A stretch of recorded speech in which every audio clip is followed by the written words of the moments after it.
What's his name? A few years ago, he called me and was going to come here to visit, but never made it. What's the guy's name? Ralph Hike. Okay, yeah, I've never heard of him. Wow. Wow. No kidding. Yeah, he was having a bad asthma attack.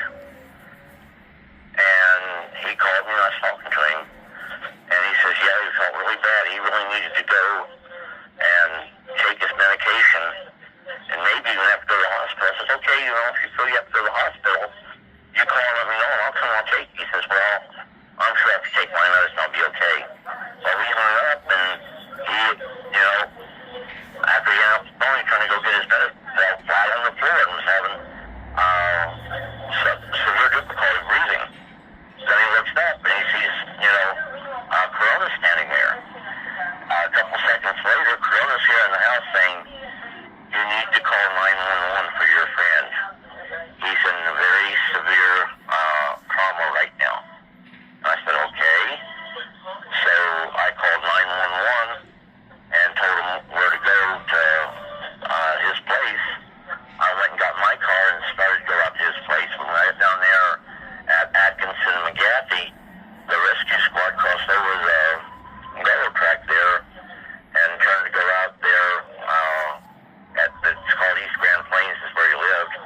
And I just followed them as fast as they were going. I was going the same way. They had their red lights flashing, and I went ahead and turned my flasher on. In fact, I got part of the convoy heading up there. They had 3 vehicles, but they transported him to the hospital. And when he got to the hospital, I went ahead and followed him. And I don't know, about 6 hours later, after they were working on him, the doctor came out and says, boy, he's lucky you called. And I said, well, I can't explain this. I just kind of felt that you needed help. Says, well, that was a good hunt. Says, he would have died there. Says, we almost lost him here. I said, oh? Says, yeah. Says, he was really bad off. So a day or two later, I finally got to go in and talk to him. They stuck a tube down his throat so he couldn't talk for the first day. But then they started to go ahead and just get him on oxygen.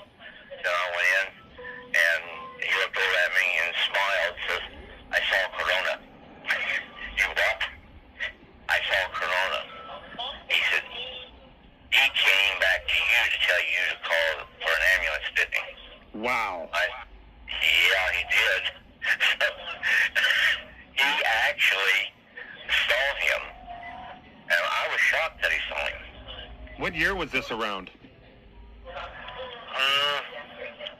I'm pretty sure I was out of the military. So it would have been probably about 1994, I think. Wow. Now, I don't know if I'm going to guess that he's visited you since then or no, Corona. Oh, no, he's visited me since then. How long approximately has been the last time since he's visited you? 10 days to 2 weeks. Oh my God. Now is it? Some things stuff about Trump. I mean, he's involved in that. Really? I'm not ready to talk too much about that right now. Okay, don't worry about it. No problem. But, Interesting. Well, hey, this movie, Jeremy Saucers and Area 51 is the name of the movie. It's coming out on December 3rd. And it's going to be available on DVD, obviously. And then the movie's an hour and a half, but he's got 2.5 hours of bonus footage because he says he couldn't put it all in the movie, even though it should have all been in the movie, but it's just too much. But I've been following Bob Lazar, and I've been following the story, and my gut tells me that Bob Lazar is telling the truth. I think after you hear this interview that he did last night, and then maybe you get a chance to watch the movie, it might kind of open up some insights, possibly, for you. I don't know, maybe. Well, no, you got to keep in mind, I mean, obviously something's going on there. Anybody who looks at it and says that Bob Lazar is full of hooey doesn't really know the history behind it. Right. Because, I mean, he took people out there where there was strange things being seen. But at the same time, I don't care how good you are, and the U.S. government can't do it. They say, okay, they moved all the pictures from the yearbooks and stuff where you went to college.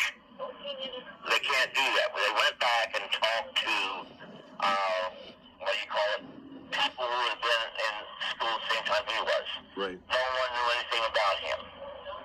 There's no history of him in those schools. Now, you can go ahead and erase, some things, even more than half at times.